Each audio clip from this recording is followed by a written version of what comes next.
The James Cooley Show, It's Your Life, can be heard every Sunday at 9 p.m. right here on The Answer San Diego. Life is full of circles, cycles, phases, and stages. It's your choice to ignore or embrace them. Motivational speaker, author, military veteran, and founder of the J.C. Cooley Foundation, James Cooley and his guest will inspire and equip you to strive for your own greatness and overcome adversities. Listen to The James Cooley Show, It's Your Life, every Sunday at 9 p.m. right here on The Answer San Diego. The James Cooley Show, It's Your Life, can be heard every Sunday at 6 p.m. right here on 660 AM The Answer in Dallas-Fort Worth. Life is full of circles, cycles, phases, and stages. It's your choice to ignore them or embrace them. Motivational speaker, author, military veteran, and founder of the J.C. Cooley Foundation, James Cooley, and his guests will inspire and equip you to strive for your own greatness and overcome adversities. Listen to The James Cooley Show, It's Your Life, every Sunday at 6 p.m. right here on 660 AM The Answer in Dallas-Fort Worth.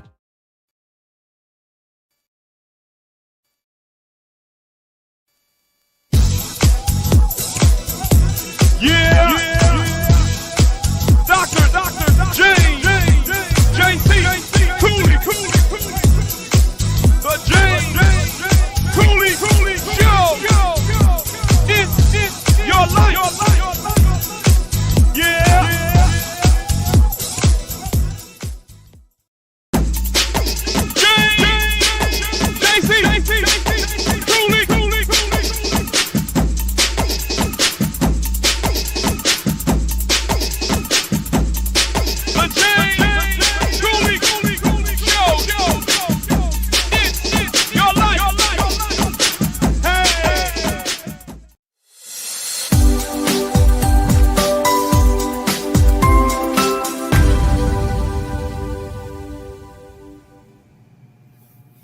Hello, welcome to the James Cooley Show, It's Your Life. I'm your host, Dr. James J.C. Cooley, and wow, we got another absolutely fantastic show coming your way today. A lot of things that get overlooked in what we call Heritage Month. One of the things that I believe is grossly overlooked is National Native American Heritage Month. Just like, Black History Month. These things are overlooked many times, but they are so important to our history, the things that we understand that our forefathers had to endure in order for us to live the way that we are. And I believe that National Native American Heritage Month is so important. And we got a returning guest back on. I mean, she's one of my most favorites over the last 4 years. I have seen her grow. I have seen her just blossom into so many things. She's doing so many great things that she's going to talk about today. Michelle, as you see, I am excited. Yes, I'm excited too. And we had a chance to kind of talk before the show went live. And I'm just excited to introduce her to the audience again. Well, I tell you what, whichever platform that you're watching this on, whether it's E360 television, for TV, YouTube, LinkedIn, Twitter, Facebook, Rumble, and over 80 other live platforms. Welcome to the show. If you want to be a part of this great discussion that we're going to have today, all you have to do is just go to the platform that you're watching us on. Ask any questions that you might have. I promise you we'll get you an answer. Michelle, can you please introduce the title of the show, the purpose of the show, and introduce this absolutely fantastic, wonderful returning guest? Most definitely. So, Native American Heritage Month is actually in November, and we're just a couple of days from that. Now, we're having a conversation with our return guest, Ruth-Ann Thorn, and we're going to talk about upcoming celebrations of Native Heritage Month. She's going to talk about N8IV, the first Native American cosmetic brand, and how it is being honored in the industry. We're going to talk about EC Gallery, and we're going to talk about Native Star. So, a return guest to the show, Ruth-Ann is a pioneer businesswoman. You will not find another Native American female entrepreneur like her. She brings a voice to the Native American culture and tribes across the United States. She's a certified WMBE, and she will tell us what that means. It should be known that many tribal members and leaders do not leave their reservation. Ruth-Ann is a pioneer businesswoman launching several very successful businesses, supporting not only local tribes, but Native tribes across the county. She embodies being a Native American and is a true role model. Again, she is, wow. She is, again, a certified WMBE. Her companies include Exclusive Collections Gallery. She's a founder, N8IV Beauty founder. This is Indian Country, an international network cable show. She's a CEO, producer, and host, and Native Star. She's the founders. So it's time to recognize what land you are on by learning and embracing the true history of our nation. And we're having Ruth-Ann Thorn return as a guest to talk about it and the many things she is doing. Please welcome back to the show, Ruth-Ann Thorn.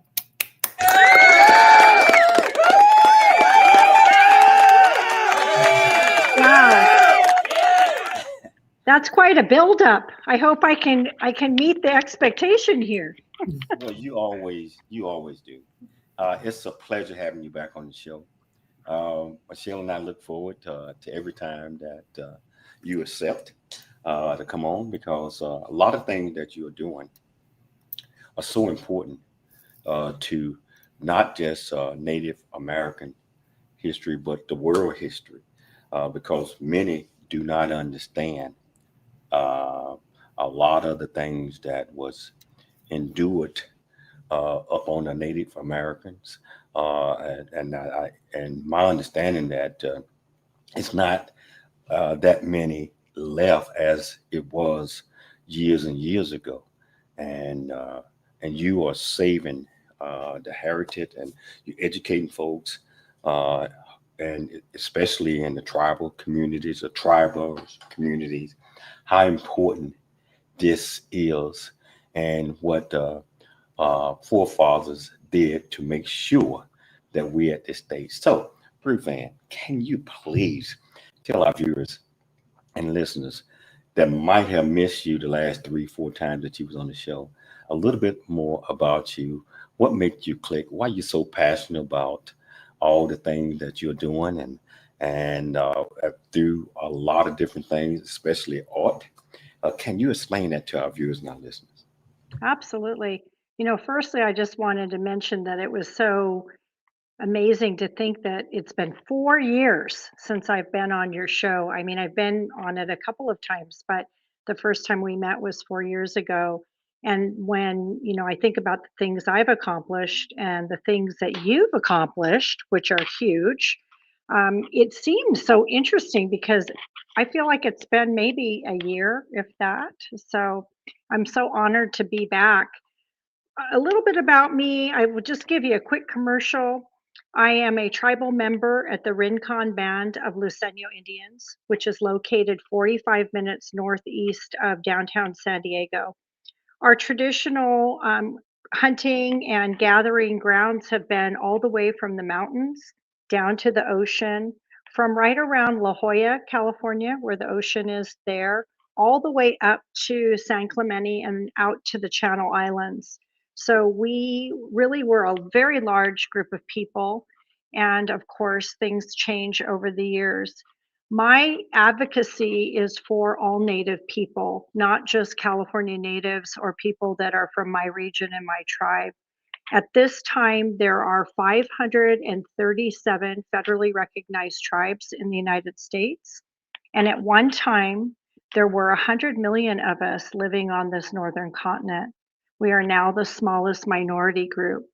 And my advocacy is primarily in the sense that the history books that have been written have not been accurate. They have definitely been fake news.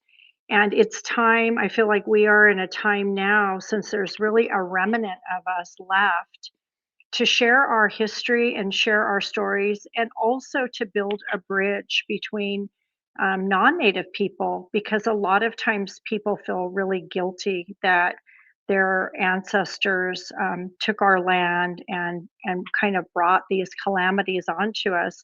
But most of the people who are here, they are really advocates of Indian country. So that's what I'm passionate about, and I do that in many different ways. But that's my 30, probably longer than 30-second elevator pitch. So, Ruth-Ann, November in a few days is Native Heritage Month. Can you tell our viewers and listeners what does a National Native Heritage Month means to you personally as a tribal member of the Rincon Band or the Lewis Flow Indian tribes? That's a good question. And I feel like, when you think about a month that's dedicated to one group of people, in reality, I think the celebration of all people, all races, should be celebrated every month. But it's nice to have one month that's dedicated to really focusing on Native American heritage, because a lot of people don't think about the fact that us being here on this land for 23,000 years and the United States not even being 300 years old, that we probably have some really good contributions to the world, because that's what we've always done. So during Native American Heritage Month, you're going to find a lot of different places you could go and celebrate. We are definitely focusing in San Diego um, through the arts, through fashion, design. On the 7th and 8th, we'll have our own celebration, but it gives a platform for our people to step up and start telling the story about our existence. And the reason that's so important is obviously it's the true history of what we call America now. Like, when you really want to understand the land that you're living on, you always have to go to the past and see how long have the people who are here, how long have they been here, and what do they have to bring to the world. So within Native culture, not only do we have such beauty within the things that we bring physically to the world, such as art and craft and fashion and beauty, all these things. But the other thing that I think is equally important is the way we interact with the land, and the way that we took care of the land and the animals and the plants, which we call all our relations, because right now we are facing some very serious problems with our ecosystem. And the original people on this land, we never had those problems, because we do have ancient wisdom on how to interact with the planet. So yeah, you're absolutely right with everything that you're saying. We've got about 2 minutes before the break. In your work, how do you balance honoring traditions and heritage with fostering innovative and modern representations? That is another good question. So first of all, I feel like everything that I do is because of my ancestors, meaning that's where I get my strength and my power from. But a lot of people think about, oh, ancestors, that means, you're praying to the spirit world. And there's a little bit of that. But the truth is, we all have ancestors, and we are our ancestors. When you think about all of the people that had to come together, all the hookups that had to happen for thousands of years, people hooking up, and here we are. We are the physical embodiment of all of our ancestors. And that means that our physical bodies carry the DNA code of every single person that got together in order for us to be here. So not only do we inherit our height and our hair color, our skin color, we also inherit their talents. And we also inherit ancient wisdom that if we take time to settle down and listen to, that is in our DNA. That's in our DNA strand and it's there. So my ability to balance holding on to my heritage and also commercing in a modern day world, to me, is not something that's any different than has ever been done, because Native people bartered and sold with people from all over the world because we have been, in fact, a country. And that's what I'd like to talk a little bit more about, is that when you are sold the bill of goods that somebody discovered us, less than 400 years ago, and then nobody had ever interacted with this continent, is absolutely ridiculous. We have interacted with people from all over the continent through trade routes. Hold that thought. We got to take a Okay. station, but I want to get back to it because this is exciting. Everything that you're saying, 400 years ago, and a lot of things that you have instilled in the tribal communities, history, art, dance, clothes. We're gonna talk about all that stuff. I tell you, if you want to be part of this great conversation, all you have to do is go to the platform that you're watching us on. Ask any question that you might have. I promise you, we'll get you an answer. So it's your life, and we'll see you shortly after the break. Dr. James JC Cooley. The James Cooley Show. It's your life.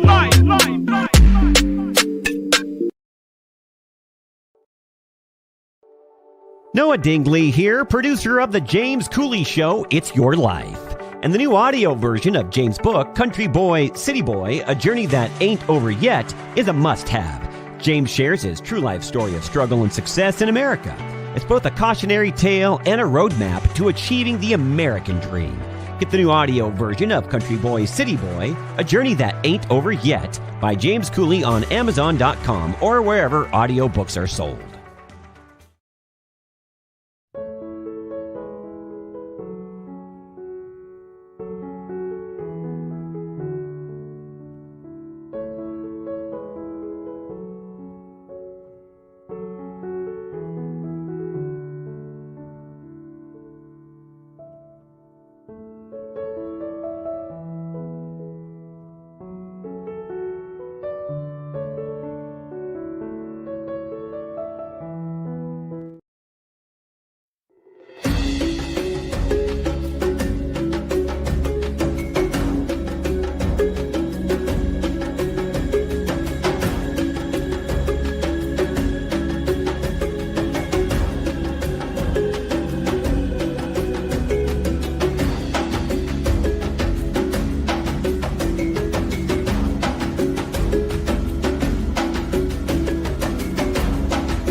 The James Cooley Show. It's your life. That's right. Hello, welcome back to the James Cooley Show. It's your life. And we got the one and only Ruth-Ann Thorn. She is doing so many things. We're gonna get off into a lot of those things that she's doing now. But Ruth-Ann, you mentioned something a second ago about 400 years and heritage and understanding what our ancestors did before us in order for us to continue, especially from a Native American perspective or a Native around the world perspective, and that it used to be 100 million Native American that walked this land in America, but it done dwindled down, So, but you mentioned it's kind of hard for a person to understand where they came from if they don't know where they came from. It's kind of hard for them to kind of get a vision of where they're going. And the reason I say this is I had an opportunity a few months back to try to get an understanding of my heritage from an African perspective. So I went to the motherland. I went through and I didn't do it. I mean, I'm talking about the things that had happened 2,000 years ago or whatever. I had an opportunity to experience those things to get an understanding of this is where I came from. This is some of the things that we endured, especially in coming to America when, uh, you know, from an African perspective, that not something that we wanted to do. It was just we were taken from our land.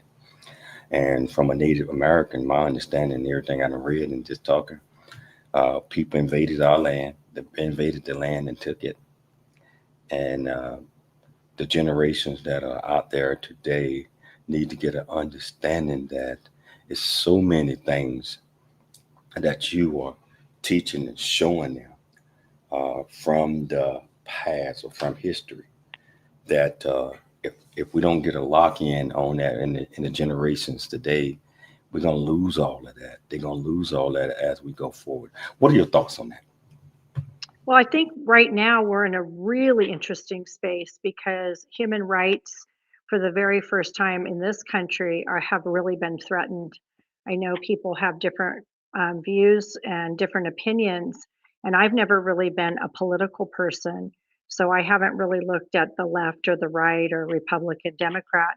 What I've always looked at is how do we treat human beings? How do we treat each other? And really, what is the value of a human life? I think when a person comes from a position that all life is valuable, which is definitely the really the pillar of Native American ideas, is not only is every human in a tribe equal and valuable, but also the relatives that we depend upon, meaning at the animal relatives and the plant relatives, the earth, the sky, the water, everything that embodies life, including ourselves, we are all on what we call an equal plane in the medicine wheel. So we all are created to work together.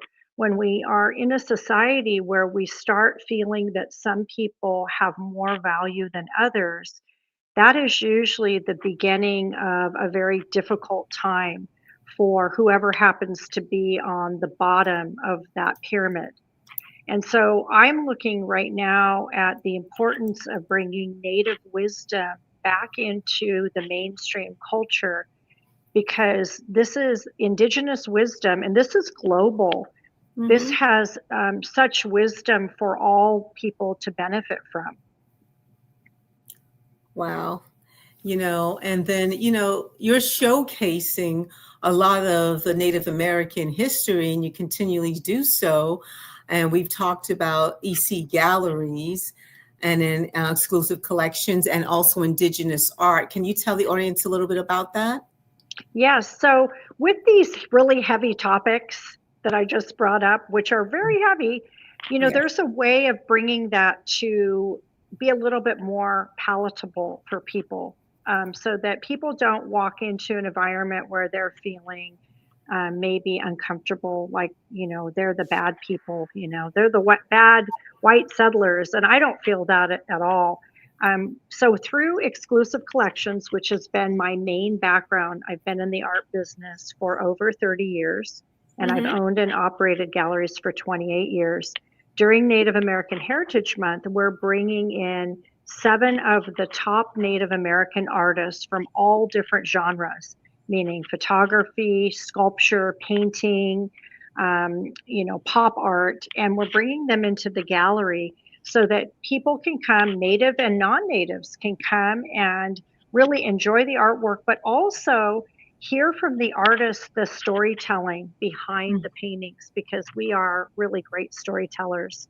Since we didn't have a written language, we had to tell our stories verbally and then also through whatever art we created. So how do you decide? I mean, there's so much artwork out there from Native Americans. How do you decide as the owner of the gallery which ones you're going to showcase? I mean, I know you will have to showcase everybody, but then there'll be no room for people to walk around. How do you make that decision, or do you kind of give everybody their turn throughout the year? Well, most of the artists I work with are all internationally acclaimed artists. So, like this artist, I'm going to pull my screen up. You can kind of see there. That's a beautiful Jeremy Salazar painting. They're all at the top of their game. And the reason that's important is, since we, again, have had such a tragic past, and we were pushed onto reservations, living in mostly utter poverty, we also have not had the ability as Native people necessarily to be in mainstream luxury. That's really important for me, in at least the lanes that I want to develop for our Native community, is that everything is top of the line luxury. At one time, when everything was at our fingertips, we were luxury people.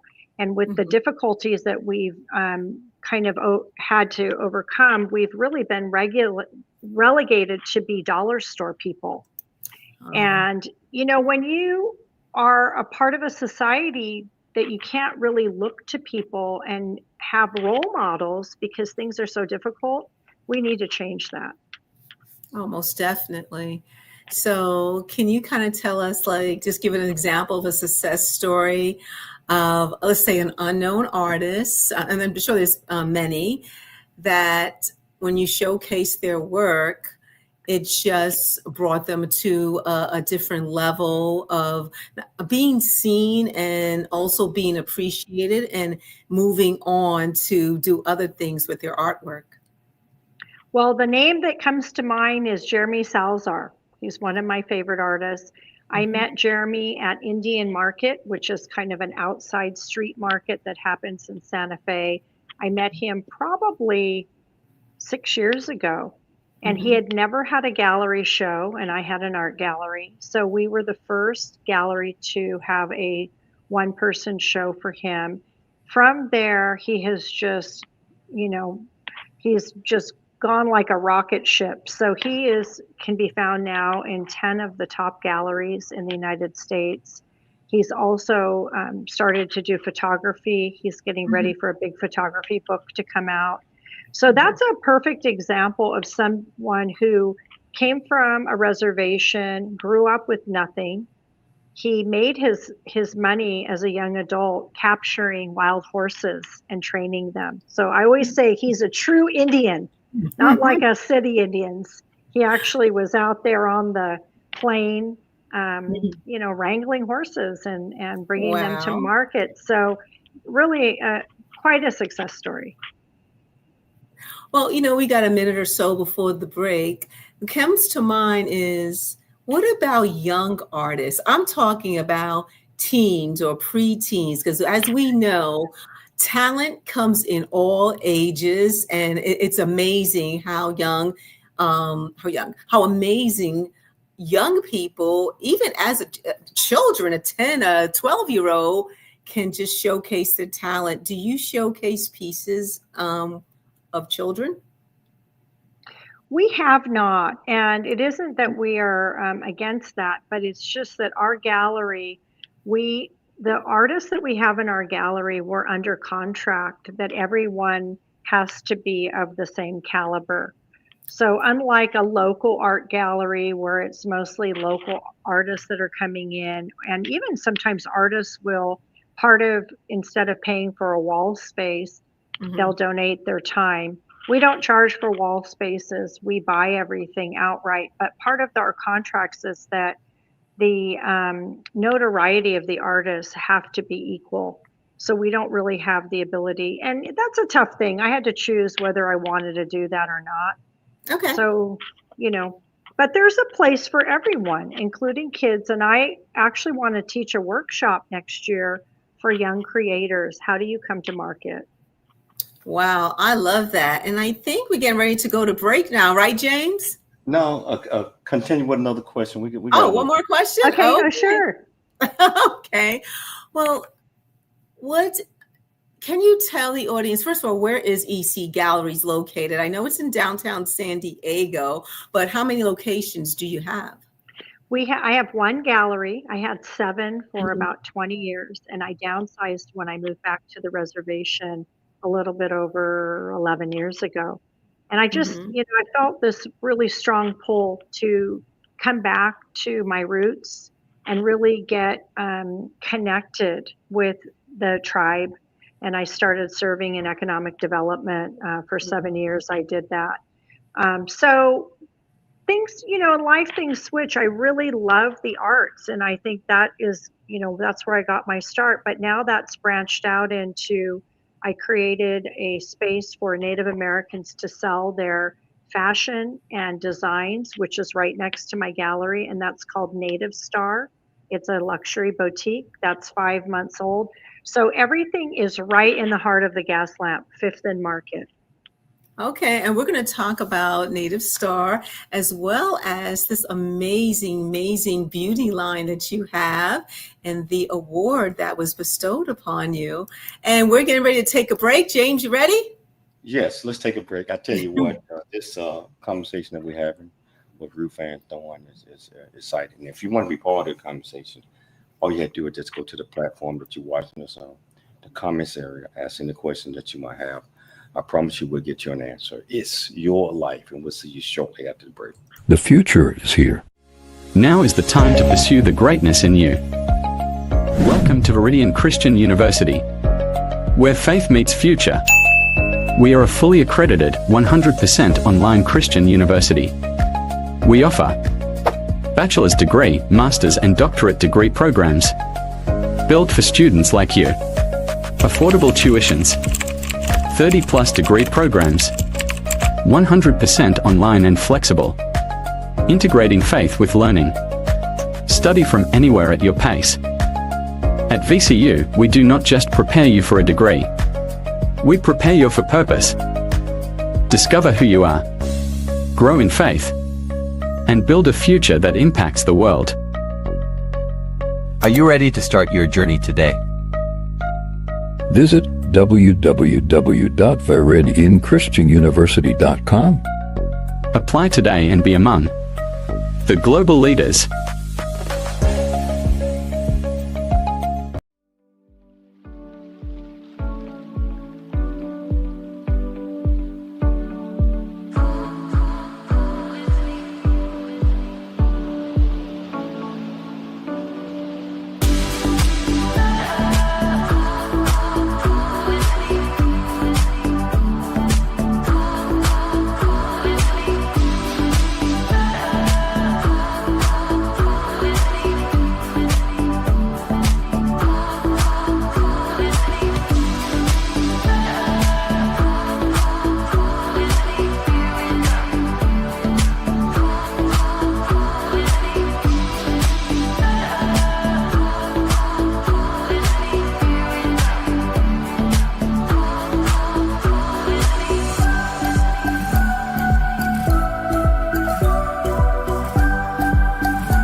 Really get a chance to know who you are.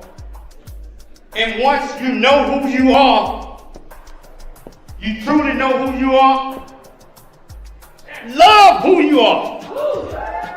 Love who you are. You're a masterpiece.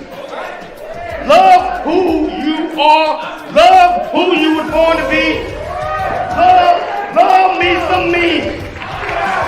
That's what I'm talking about. When you leave high school, you gotta know today or tomorrow, I hopefully today, what your plans are. Hopefully, there is no bad decision unless there is no plan. Create, collaborate, commit with confidence. Commit with what? Commit with what? And everything that you do.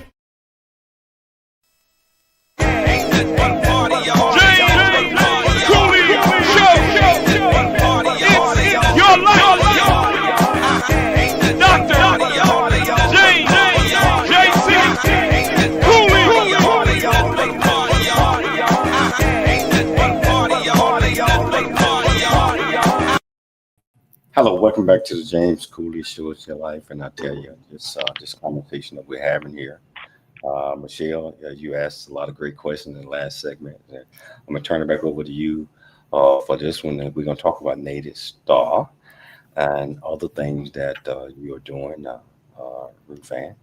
Oh. And I tell you what, Michelle, you got it. Oh, of course. I love fashion. Ruth-Ann, Native Star. Tell us how it all began. What made you decide to do this, or who inspired you? And just tell us a little bit about what's available at Native Star. I'm going to get so excited because, as an entrepreneur, I love a new project. And this has been something that's been on my mind for about 5 years. Right before COVID, I think. I had been at Indian Market, and they have a big fashion show every year and incredible Native designers. I think that's something, again, historically, a lot of people do not know that Native people have been very much into fashion and design forever. We may not have called it that, but we certainly have been very, I would say, fashion forward within designs that span a complete difference from what happens in California to what happens in New York and North and South and every different place, because depending on the cues of nature, we would choose different designs to put into our clothing. We also have things that were done ceremonially. But a lot of times, like the mainstream media has painted Native people in two different ways. Either we're savages and we're kind of going around with no clothes on and a lot of dirt on our face and kind of like maybe like a cave person, or especially women have been very sexualized in, scantily clothed, and everything is buckskin. So that really couldn't be any further from the truth. And when you bring it forward into these, you were talking about young people, young designers that have gone to fashion school and have really devoted their lives to taking the traditional designs, kind of like what I'm wearing. You can barely see it, but here's a design here. I felt like there was a need, and that's the beauty of being an entrepreneur, is you can always be an entrepreneur if you just find a need and you fill it. So that's what I was thinking of. But then fast forward to last year, I had the opportunity of a lifetime to purchase a building downtown San Diego, located right on Fifth Avenue, arguably one of the most sought after buildings, called the Yuma Building. And the history of the Yuma Building is it was built in the mid 1800s. It's right next door to my gallery. Mm-hmm. And there was a hat shop there, and I always had my eye on it. And I thought, you know what, someday if that ever becomes available, I'm going to create a Native boutique. And not only did the space come available, but I was able to take my piggy bank, break it open, take every single amount of savings I have and put it into this incredible building. And so that's how Native Star was born. And it has the best Native fashion, jewelry, hand beaded hats like this one, all kinds of things. It has a gourmet food section as you first walk in. Mm-hmm. So you have maple syrup from the Maine tribes, Passamaquoddy maple syrup. You have fry bread mix. You have things from the Hopi Nation. You have hair care, my skincare, all these beautiful things that you're being able to see the talent and the handiwork all across Indian country. Wow. So the clothing in Native Star is men, women, it's for everybody, basically, correct? It is for everybody. And I've had people come in and they've said, oh, I love this native pattern, but is it okay if I wear that? And I asked them, well, if you saw a dress with a Japanese pattern, would you feel like you couldn't wear that? Well, no. If you had lotuses on, if you had a Hawaiian pattern, could you not wear that shirt? And so we need to get beyond this separation that's happened within our own country and our own land, that people somehow feel that, Native people are again almost like we're not really part of the culture, when in fact, this has been our land and we have bartered and traded with people from all over the world. So it's a way to bring people into the store, expose them to the beauty of our Native culture. They can buy some things. We don't have anything in there that would be considered off limits. I mean, within Native culture, just kind of like any culture, there's certain things that you wouldn't wear. And so like if you had a jingle dresses are something that are considered more ceremonial. And that would definitely not be something we would sell in the store. But other things, everybody could enjoy it. Oh yeah, I love fashion, and I'm a tank top girl. I see you are one too. And I can wear a tank top in the dead of winter. Nobody would question that. But I think you're right. It's perception. Nobody wants to offend. Oh, can I wear this? Is this okay? Well, Ruth-Ann, what has been the reaction and the support within the community regarding Native Star? Hey, Michelle, hold that question because go ahead. I want to show this video if we can. That's for her other product. We're talking about the clothing one right now. But if you want to show it, that's fine. Well, I've got to give you the backstory if you're going to show that video. Okay. So we're going to go into another lane as an entrepreneur, and that is Native Beauty. So Native Beauty is, I always tell people, it's been almost a 5-year overnight success. And anybody who's an entrepreneur understands what that means. Is people look at something, they say, oh my gosh, you came out of nowhere, but they don't know you've been kind of working at it for a really long time. But Native Beauty won the Allure Beauty Award 2025 for best products. And the product that we won for was in the category of exfoliants. So this particular product, we only have 8, is called Moila, which means moon in our culture. And it's a exfoliant. So you put it on your skin, you get all the dead skin cells off, and then you sleep in it. So it's a sleep mask. And it's created with acorn shells, finely ground into a powder, acorn oil, some of the clay that comes from the Palma Valley here, and a lot of other botanicals. So this clip is me winning the Allure Beauty Award in New York City about a month ago. Well, let's play this, and then after the break, we come back and we talk about that. So here we go.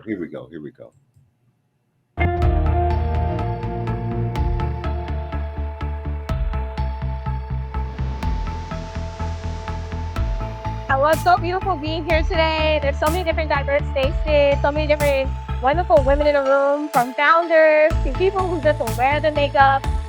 It feels really good to be in a room where there's women empowerment and everyone looks good and feels good. You're killing it, and congratulations on your award.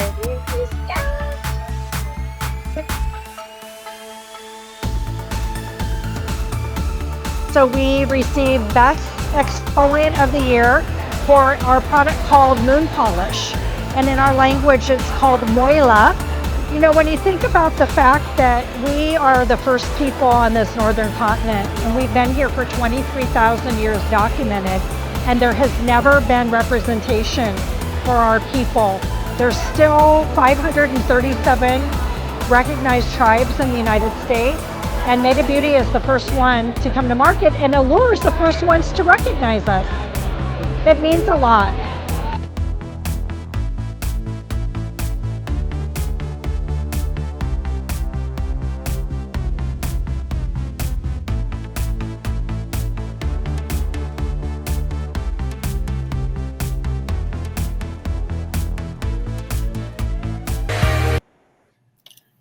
That is I wonderful. love it. It's wonderful.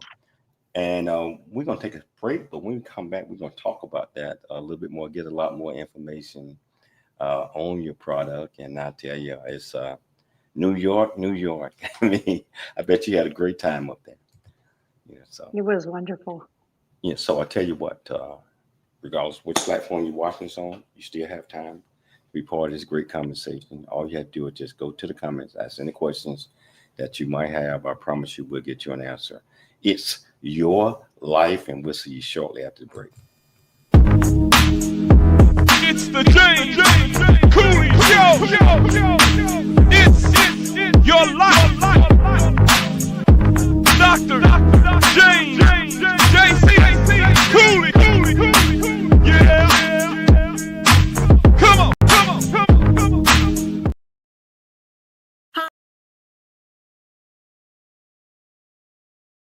Hi, I'm Dr. Michelle Cooley. Heart disease research saves lives. It's that simple. Thanks to medical advancements funded by the American Heart Association, more women are surviving heart attacks, strokes, and other cardiovascular diseases than ever before. But there's still so much work to do. Hi, I'm Dr. James J.C. Cooley, and I'm raising funds to support life-saving research because every heartbeat is worth fighting for. In honor of Women's History Month, please join me in support of the American Heart Association and women's health.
Hello, welcome back to the James Cooley Show. It's your life, and watching that video, New York. Michelle is from New York, so we get a chance to go to New York all the time.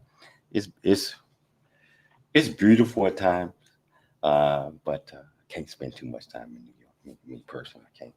It's overcrowded. So Ruth-Ann, showing that video, what led you to launch the N8IV Beauty? And how did your daughter question what a Native American section sparked that idea?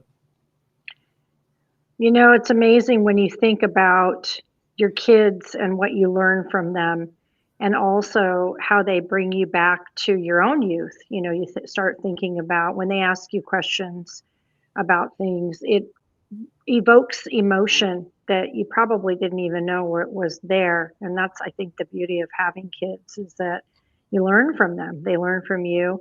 And so in this case, my daughter, when she was about, she's 19 now. She was probably about 14 years old.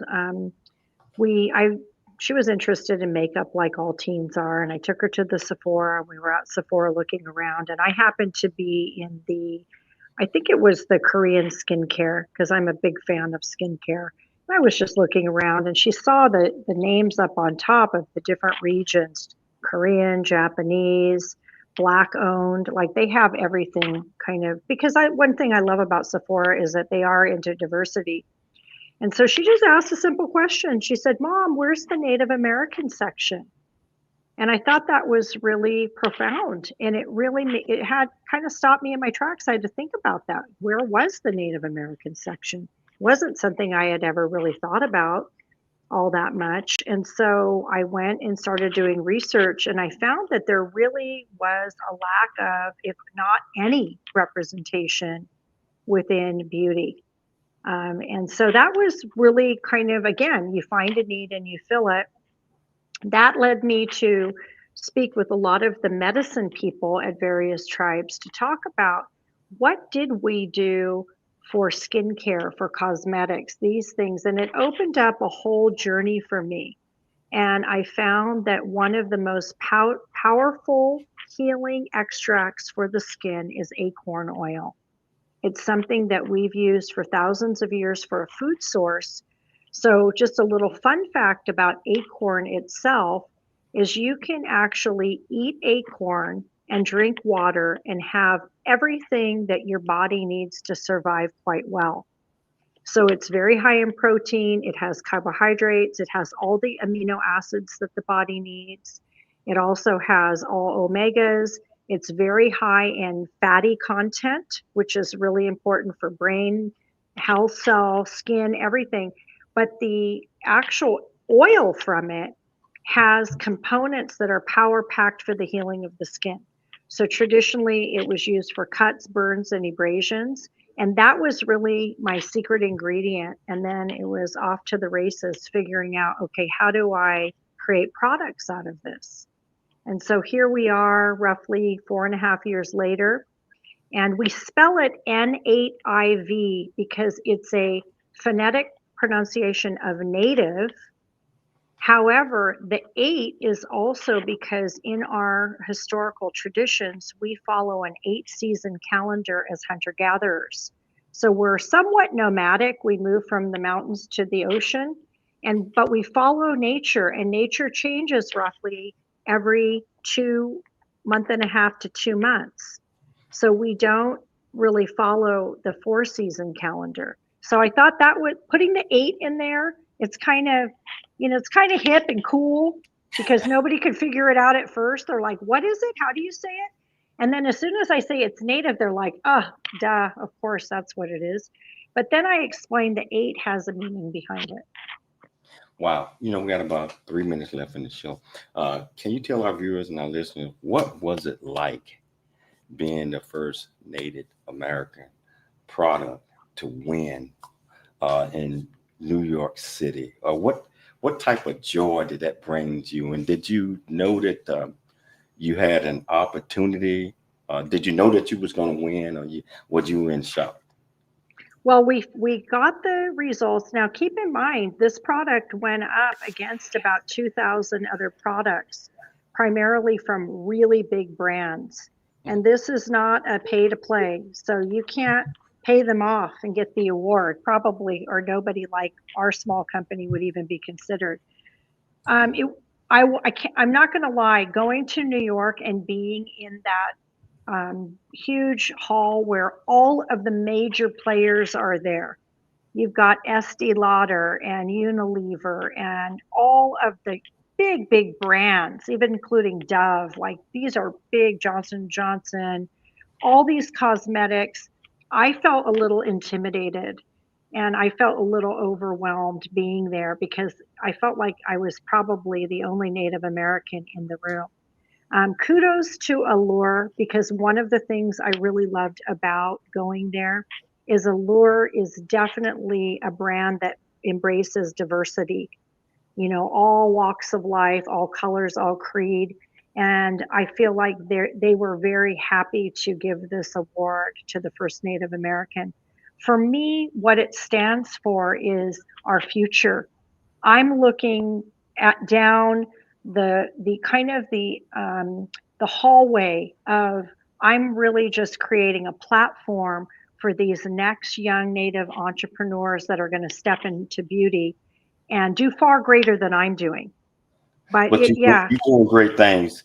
1 minute takeaway. What do you want our viewers and listeners to get from this great discussion? And by the way, you know you got a standing invitation to my show. So Okay. 1 minute less. What do you want our viewers and listeners? Well, I'd like to invite everybody to celebrate Native American Heritage Month. If you're in San Diego, we're open to the public on the 7th and 8th, which is a Friday, Saturday. And we are going to start each evening with our traditional drum circle. So that will start at 6 p.m. At 7 p.m., we are having a urban fashion show. So that will be 7 to 8. It's free unless you want to have a seat because it's urban and it's right on the street there. So you'd have to purchase that, but otherwise just come down. The gallery is free to the public. Native Star, we're having pop-ups from all of our different designers that will be coming in. But mainly what I want the takeaway overall is just this. If you don't know the history of the land that you're living on, then it really is impossible for you to interact with the land the way that you could really be getting so many amazing benefits from. So as Native people, I think that's our goal, is we want to share a different view of the land that has been our homeland for thousands of years, invite people to embrace it as Americans. We're all one society. And it's really important that we lift each other up, especially now, and celebrate every single person that is walking on the planet, but right here in the United States for sure. Wow. You know, I want to thank you so much. It's like I said, I want to get you back on the show in a couple of months if you have time. It's always exciting to have you on. So thank you so much. I'd like to thank Michelle Cooley for putting together another absolutely outstanding show. I'd like to thank our viewers and our listeners for tuning in to the James Cooley Show Monday through Friday, 2 p.m. Pacific Standard Time, 4 p.m. Central Standard Time, 5 p.m. Eastern Standard Time, also in 181 countries. Always dream big, think big, and be big at everything you do. We'll be back tomorrow, same time, same place. It's your life, and we'll see you then.